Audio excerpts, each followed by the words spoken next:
টুনি, হ্যাঁ টুনি, কোথায় গেলি? এদিকে আয় বলছি। হ্যাঁ টুনি, টুনি। এ কি কমলা মাসি, তুমি তুমি এভাবে চিৎকার করছো কেন? আমি কি আবার কোনো অকাজ করেছি? অকাজ নয় তো কি?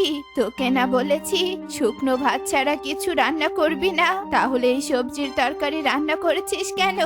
এ মানে মাসিমা, আপনাকে শুকনো ভাত খেতে দেখে আমার একদম ভালো লাগে না, তাই আপনার জন্য। চুপ কর বলছি, একদম আগ বাড়িয়ে কিচ্ছু করতে আসবি না, না হলে তোকে আমি কাজ থেকে তাড়িয়ে দিব। না না মাসিমা, আমাকে তুমি কাজ থেকে তাড়িয়ে দিও না, এই কাজ ছাড়া যে আমার পেটের খাবার জুটবে না। তুমি কোনো চিন্তা করো না মাসি, আমি তোমার জন্য শুধু শুকনো ভাতই রান্না করব। এরপর থেকে টুনি 3 বেলা শুকনো ভাত রান্না করে কমলা বৃদ্ধাকে খেতে দিত। এভাবেই তাদের দিন চলছিল। একদিন এই কি রে টনি, তুই আজ কাজে যাসনি? এভাবে নিশ্চিন্তে যে ঘুরে বেড়াচ্ছিস? সুখী দিদি, কাজে তো গিয়েছি, কিন্তু কমলা মাসির বাড়িতে তো কাজ করার মতো তেমন কোনো কাজই নেই, তাই তো এভাবে ঘুরে বেড়াচ্ছি।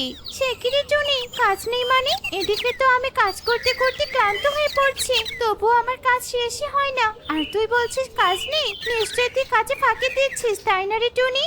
না গো সুখী দিদি, আমি সত্যি বলছি, আসলে। এরপর টুনি কমলা বৃদ্ধার শুকনো ভাতের কথা সব সুখীকে খুলে বলে। তারপর সে কি টুনি, এসব তুই কি বলছিস? শুকনো ভাত খাওয়া তো অনেক কষ্টের ব্যাপার টুনি, এর পেছনে নিশ্চয়ই কোনো কারণ আছে। তুই যেহেতু কমলা মাসির বাড়িতে কাজ করিস, তোর ব্যাপারটা জানা প্রয়োজন। কমলা মাসিকে জিজ্ঞেস করে সবটা শুনে নিস। এখন আমি আসি রে।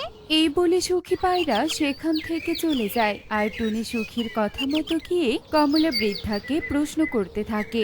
কমলা মাসি, ও কমলা মাসি, বলো না গো, তুমি কেন কোনো তরকারি খাও না? এর পেছনে কি কোনো কারণ আছে? টুনির মুখে এমন প্রশ্ন শুনে কমলা বৃদ্ধার মুখ মলিন হয়ে যায়, আর সে কান্নামাখা কণ্ঠে বলে, দেখ টনি, এইসব বলে আমাকে কষ্ট দিস না, আমি যে আর এসব শুনতে পারছি না, শুনতে পারছি না। একে কমলা মাসি তো কান্না করে দিয়েছে, তাহলে কি তার কোনো কষ্টদায়ক অতীত আছে?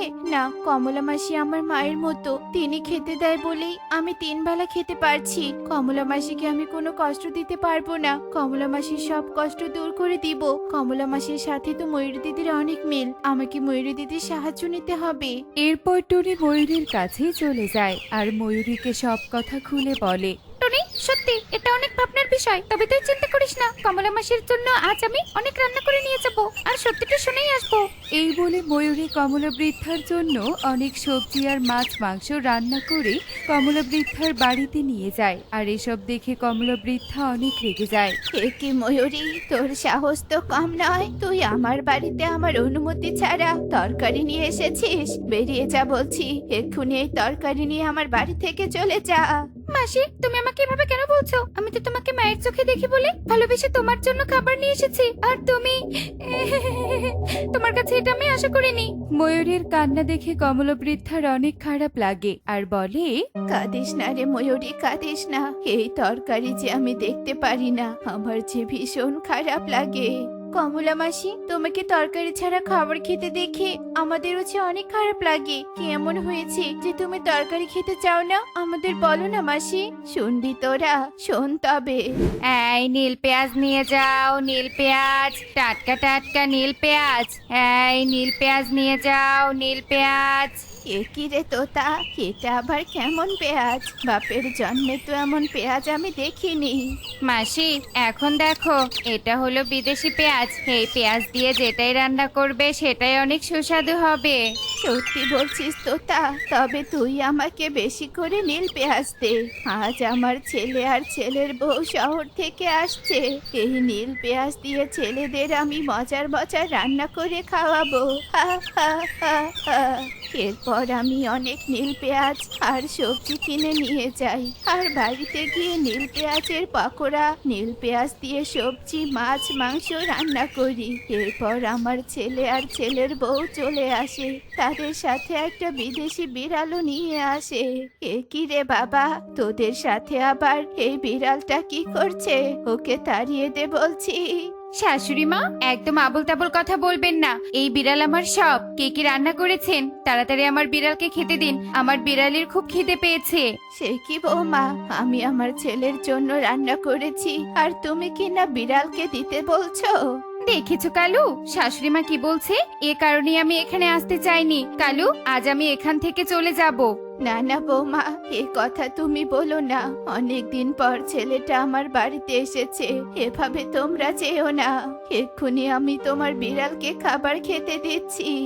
এরপর আমি যা যা রান্না করেছি সব সামনে বেড়ে দেই। বৌমা আমাদের কারো কথা না ভেবে সব খাবার সেই বিড়ালটাকে খাওয়ায়। বেশি খাওয়ার কারণে বিড়ালটা সঙ্গে সঙ্গে অসুস্থ হয়ে পড়ে, আর সব দোষ বৌমা আমার ঘাড়ে দেয়। কালু, দেখো, তোমার মায়ের রান্না খেয়ে আমার বিড়াল অসুস্থ হয়ে পড়েছে। নিশ্চয়ই শাশুড়ি মা আমার জন্য খাবারে কিছু মিশিয়েছে। মিথ্যে কথা বাবা, তোদের আমি মারতে যাব কেন? তুই আমার হাতের রান্না পছন্দ করিস বলে দেখ আমি নীল পেঁয়াজ দিয়ে কত কি রান্না করেছি। আমাকে এত বড় অপবাদ দিস না তোরা। থাক মা, তোমাকে আর শাক দিয়ে মাছ ঢাকতে হবে না, সবটা আমি বুঝে গেছি। কাকুলি, আমরা আর এখানে এক মুহূর্ত থাকবো না। মা, আমি আর কখনো এই গ্রামে আসবো না, বুঝেছো? যাস না বাবা, যাস না। যাস না, আমাকে রেখে তোরা যাস না। তারপর থেকে আমি প্রতিজ্ঞা করেছি, যেই তরকারির কারণে আমি আমার ছেলে আর বৌমাকে হারিয়েছি সেই তরকারি কখনো আমি মুখে দিব না। আর তাই তো আমি শুকনো ভাত খেয়ে পাপের শাস্তি ভোগ করছি। কমলা মাসি, তোমার সাথে অনেক অন্যায় হয়েছে, তাই বলে তুমি নিজেকে এভাবে কষ্ট দিতে পারো না। যে ছেলে মায়ের কষ্ট বোঝেনি তার জন্য তুমি কেন কষ্ট ভোগ করবে? বরঞ্চ তোমাকে আরো ঘুরে দাঁড়াতে হতো। হ্যাঁ মাসি, টুনি ঠিক কথাই বলেছে। তোমার হাতে রান্না দিয়ে তোমার ছেলেকে দেখিয়ে দিতে হবে। আজ থেকে তুমি রান্না করবে আর টুনি আমি সেগুলো বিক্রি করব। দেখবে পত্রিকায় তোমার নাম উঠবে। হ্যাঁ মাসি, তোমাকে এবার প্রমাণ করতে হবে। টুনি আর ময়ূরীর চাপে কমলা বৃদ্ধা রাজি হয়ে যায় আর তারা একটা খাবারের হোটেল দেয়, যেই হোটেলের রান্না কমলা বৃদ্ধা করে আর টুনিরা তা বিক্রি করতে থাকে। এই খাবার নিয়ে যাও, খাবার কমলা মাসির হাতে সুস্বাদু খাবার। এই খাবার নিয়ে যাও, খাবার মজাদার খাবার, সব ধরনের খাবার আছে গো। খাবার নিয়ে যাও, খাবার। টুনিদের হোটেলের খাবার সবার অনেক পছন্দ হয়। খুব তাড়াতাড়ি হোটেলের উন্নতি হতে থাকে। ধীরে ধীরে কমলা বৃদ্ধার হাতের রান্নার সুনাম ছড়াতে থাকে। তারা স্বল্প দামে খাবার বিক্রি করতে থাকে। একদিন, কালু, তোমার ব্যবসা ধ্বংস হয়ে তো আমরা পথের ভিখারি হয়ে গেছি। আমাদের তো কেউ ভিক্ষাও দিচ্ছে না, আমরা খাবো কি করে? কাকুলি, আমাদের যে কিছুই করার নেই। ওই দেখো, একটা খাবারের হোটেল দেখা যাচ্ছে, চলো আমরা বরং সেখানেই গিয়ে একটু খাবার ভিক্ষা চাই। এরপর কালু আর কাকুলি সেই হোটেলে যায় খাবার ভিক্ষা চাইতে। আর সেখানে গিয়ে কালু তার মাকে দেখে অবাক হয়ে যায় আর অসহায়ত্বের কথা খুলে বলে আর অঝরে কাঁদতে থাকে।